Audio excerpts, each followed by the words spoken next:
Shalom, selamat pagi. Tuhan Yesus baik, tidak pernah meninggalkan kita. Dia menyertai kehidupan kita. Dan kita masih terus belajar untuk membangun hidup kita di dalam polanya Allah. Dan Allah itu adalah kebenaran. Karena itu kita tidak berhenti terus untuk membaca Alkitab. Khususnya hari ini dari Kisah Rasul pasal 16.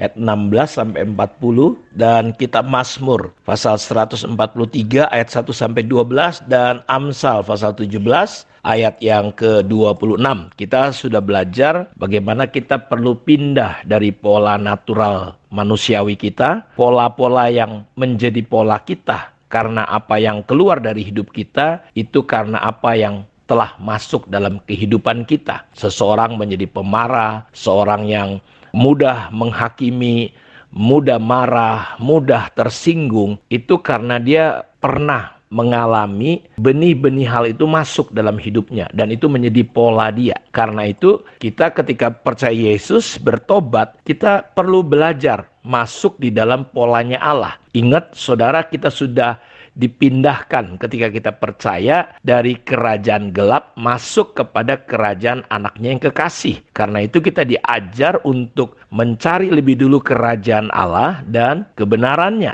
Dan setiap kita berdoa, Tuhan mengajar kita berdoa bahwa kita perlu mendatangkan, menghadirkan kerajaan surga di bumi sudah seperti di dalam surga. Jadi surga itu bukan tunggu nanti, tetapi surga itu perlu hadir dalam hidup kita. Dan ingat, seorang influencer, seorang pemberi pengaruh itu akan muncul dan tentu bukan pengaruh manusia, bukan pengaruh dunia, tetapi pengaruh yang perlu kita munculkan, kita alirkan adalah pengaruh daripada kerajaan surga. Tuhan Yesus berkata bahwa ketika kita percaya dari dalam hati kita akan mengalir aliran air hidup, yang dimaksud ialah Roh Kudus yang akan diterima oleh orang yang percaya. Ketika Yesus dimuliakan, dan Yesus sudah dimuliakan ketika dia mati di kayu salib.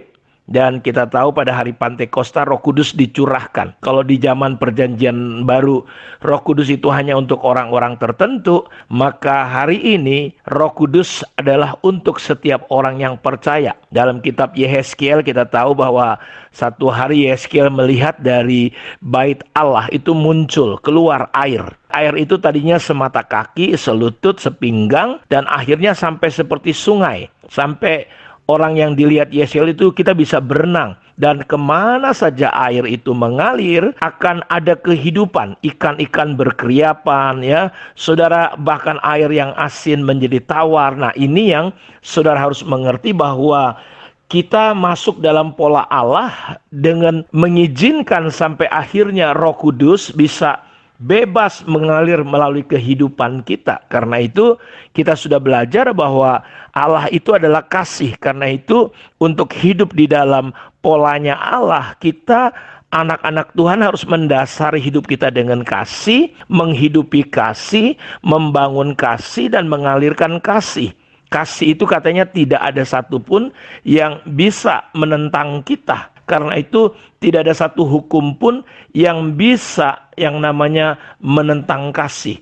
Karena itu saya mau ajak Bapak Ibu, hari ini kita akan kembali belajar tentang kasih. Tentang kasih itu sendiri. Dalam 1 Yohanes 4 ayat 16 dikatakan begini, kita telah mengenal dan percaya kasih Allah kepada kita. Allah adalah kasih, dan barang siapa tetap berada di dalam kasih, ia tetap berada di dalam Allah, dan Allah ada di dalam dia. Dalam ayat 12, tidak seorang pun yang pernah melihat Allah. Jika kita saling mengasihi, Allah tetap di dalam kita dan kasihnya sempurna di dalam kita. Jadi Allah adalah kasih.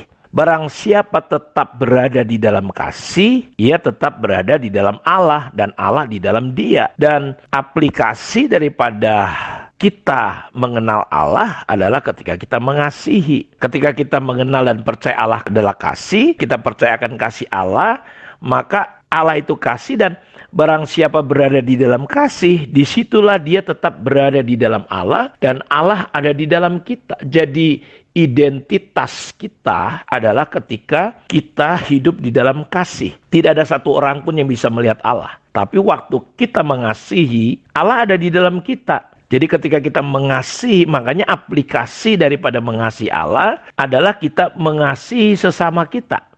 Karena itu lucu rasanya kalau kita melihat hari ini orang Kristen, orang percaya justru hidup dengan pola-pola dunia. Dalam 2 Timotius 3 ayat 1-5 dikatakan akan datang masa yang sukar. Kenapa menjadi sukar? Karena manusia tidak mengasihi Allah. Manusia bukan mengasihi sesamanya, tapi manusia justru mengasihi dirinya sendiri. Akhirnya muncul dosa-dosa yang lain akibat mencintai diri sendiri. Manusia menjadi hamba uang, menjadi pembohong, pembual, omong gede, sombong, tidak suka yang baik. Dan mereka akhirnya secara lahiriah beribadah, tapi pada hakikatnya mereka memungkiri kekuatan di dalam ibadah itu. Dalam ayat 11-nya, saudara-saudara yang kekasih, jikalau Allah sedemikian mengasihi kita, maka haruslah kita juga saling mengasihi. Dan waktu kita mengasihi, disitulah Allah berada dalam diri kita. Kita ada di dalam Allah dan Allah ada di dalam kita. Dan inilah yang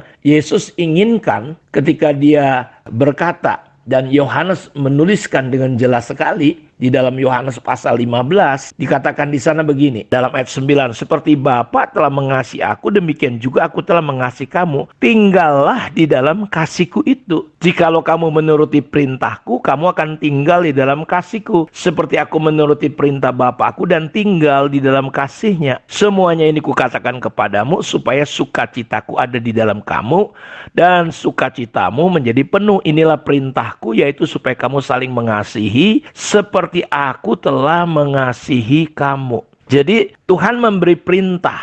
Apa perintahnya? Supaya kita saling mengasihi. Dan inilah yang kita hidupi. Karena Allah adalah kasih, polanya adalah kasih. Ada statement berkata begini, bahwa ketika orang ego, hawa nafsu itu tidak ada yang bisa puaskan.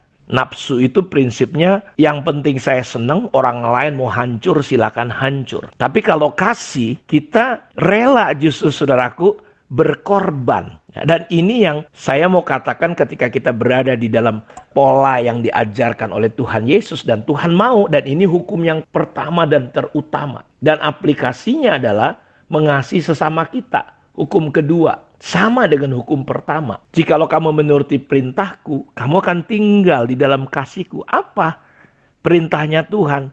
Bagaimana dia Bapa mengasihi aku, demikian juga aku telah mengasihi kamu. Jadi tinggallah di dalam kasihku itu. Dan waktu kita menuruti perintah Tuhan, apa yang terjadi ketika kita saling mengasihi, kita akan tinggal di dalam kasih Tuhan. Tuhan tetap dalam diri kita. Seperti Yesus juga menuruti perintah Bapa dan dia tinggal di dalam kasihnya. Dan itu saya mau katakan, kasih adalah sebuah kekuatan yang luar biasa. Kasih adalah kemampuan, daya tahan. Saudara, kalau kita dengan kekuatan diri kita sendiri, dengan kasih manusia, makanya banyak orang pecah, cerai, banyak orang tersinggung, banyak orang marah, banyak orang sakit hati, banyak orang dendam, banyak orang tidak bisa mengampuni, sakit penyakit, jiwanya sakit. Ngomongnya tentang Tuhan, tapi jiwanya sakit, gak sembuh. Kenapa? Karena kasih itu bisa menyembuhkan. Makanya di dalam 1 Korintus 13, salah satu definisi kasih adalah kasih itu mampu menanggung segala sesuatu.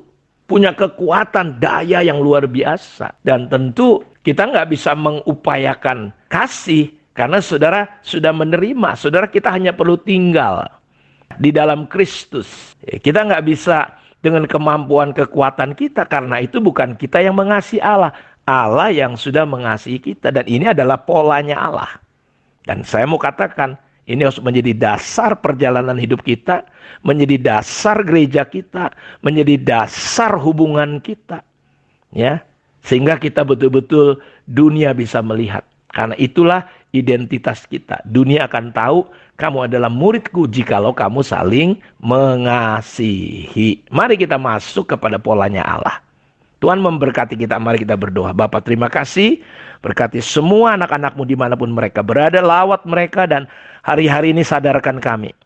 Tuhan, kami tidak mampu mengasihi Tuhan dengan kekuatan kami, tapi Tuhan sudah mengasihi kami, dan kami akan mampu mengasihi, karena kami tahu kasih adalah kekuatan yang luar biasa, kemampuan yang luar biasa untuk kami bisa hidup di dalam perintah-perintah-Mu, dan perintah-Mu tidak berat karena kami memahami kasih Tuhan dan kami hidup di dalamnya. Terpujilah Engkau Tuhan.